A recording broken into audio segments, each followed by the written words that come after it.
traditionnels, et ensuite essayer de comprendre un peu les pourquoi de la reconfiguration de ces normes qui en même temps fabriquent du désir familial.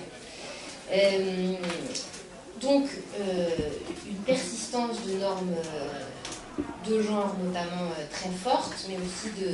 d'un ordre familial qui reste pensé sur l'ordre social. Je ne développe pas très largement, mais on observe encore très largement une mise en procès des familles de milieu populaire, c'est-à-dire que dans ces dispositifs, ils voient le jour au cœur de contradictions très fortes. Alors certes, on reconnaît les compétences des parents, on prend des distances par rapport au discours accusateur sur les familles pauvres. Pour autant, ces réseaux d'aide, d'écoute et d'accompagnement des parents se construisent aussi dans un contexte où il s'agit absolument de prévenir la délinquance. Et donc quand vous travaillez un peu sur tous les règlements et tout ce qui a mené à la constitution de ces dispositifs, très clairement, ce qu'il s'agit de rétablir, c'est l'ordre social à travers l'ordre familial. Donc là, il y a un nœud familialiste très très fort. En même temps que ce qui est intéressant, c'est que quand on commence à travailler sur ces réseaux, on se rend compte que les familles qui sont touchées, ce n'est pas les familles les plus populaires, c'est-à-dire que finalement, les familles les plus précaires sont encore prises en charge, notamment par la justice des mineurs et puis par des contrats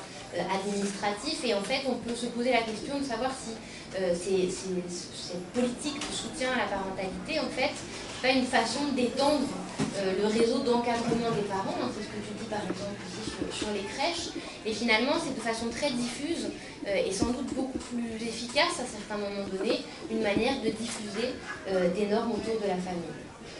En même temps que l'ordre social reste largement pensé en termes genrés, c'est-à-dire que très clairement il s'agit de remettre de l'ordre et de remettre de l'ordre du genre, notamment quand on regarde la manière dont les mères sont mises en procès. C'est-à-dire que les mères sont effectivement là aussi, et c'est le cas de plein d'autres institutions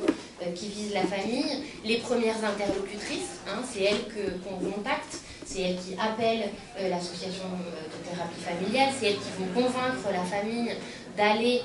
au prochain rendez-vous, c'est parfois par les grands-mères que vont passer les thérapeutes, et à l'inverse, ce qui est intéressant, c'est de voir qu'effectivement, elles sont à la fois les interlocutrices, en même temps que c'est elles aussi qui vont être mises en procès, aussi parce qu'elles sont plus que les hommes présents dans ces thérapies-là, et que remettre de l'ordre, faire une thérapeutique familiale, c'est remettre, pour l'essentiel, et je ne développe pas, j'en suis désolée, le père à sa place. Et donc c'est intéressant parce qu'effectivement, il faut sans cesse réinscrire un ordre du genre, et tout le travail des thérapeutes, c'est d'essayer de remettre le père à sa place, et donc on va chercher sans cesse le père, et d'ailleurs c'est intéressant de voir comment par exemple en séance de thérapie, quand le père est là, il y a une espèce d'empathie pour le père, quels que soient les motifs pour lesquels la famille consulte, il y a une empathie pour le père à qui on répète sans cesse, mais monsieur vous êtes le chef de famille, vous avez votre place. Et derrière, vous avez une accusation entre eux de ces mères qui ne laisseraient pas suffisamment la place, qui seraient des mères fusionnelles, etc. Et donc c'est là que va rejouer le discours psy pour repenser les familles monoparentales, notamment comme, c'est pas très clair ce que je suis en train de vous raconter, je vais essayer d'aller très vite, comme des familles à risque. C'est intéressant de voir que le terme de famille monoparentale, il était intéressant, puisque les féministes l'ont importé dans les années 80 aux États-Unis pour dire, c'est pas parce qu'on est une mère seule qu'on ne fait pas famille. Et là, et donc, ça normalisait finalement la situation de ces femmes. Dans le secteur de l'action sociale, les familles monoparentales, elles restent considérées comme un risque, et elles le sont aujourd'hui non plus au regard d'une situation sociale précaire, et de fait la monoparentalité peut être associée, et l'est souvent à la précarité, mais au regard de normes psy. C'est-à-dire que ce qu'on va dire, c'est que si la monoparentalité est un risque, c'est parce que dans ce complexe d'Oedipe où on demande au père de séparer,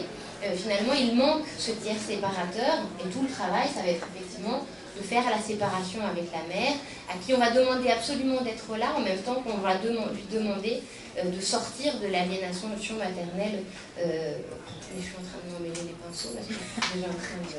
Bon bref, après si on s'interroge sur les raisons, il y a des choses à penser en termes de transformation de l'état social. Et c'est pas pour rien qu'on explique aux parents que les compétences qu'ils ont, elles sont familiales. C'est intéressant de voir qu'effectivement la famille devient le lieu de ressources pour sortir de situations précaires. Parce que ce que avancent les familles en thérapie familiale, c'est leurs difficultés de logement, c'est leurs difficultés financières, etc. À quoi on leur répond, mais non, vous avez les ressources, vous avez les compétences familiales pour y faire face. En même temps que, donc il y a une individualisation des problèmes, et je passe tout très vite, en même temps que, évidemment, on peut s'interroger sur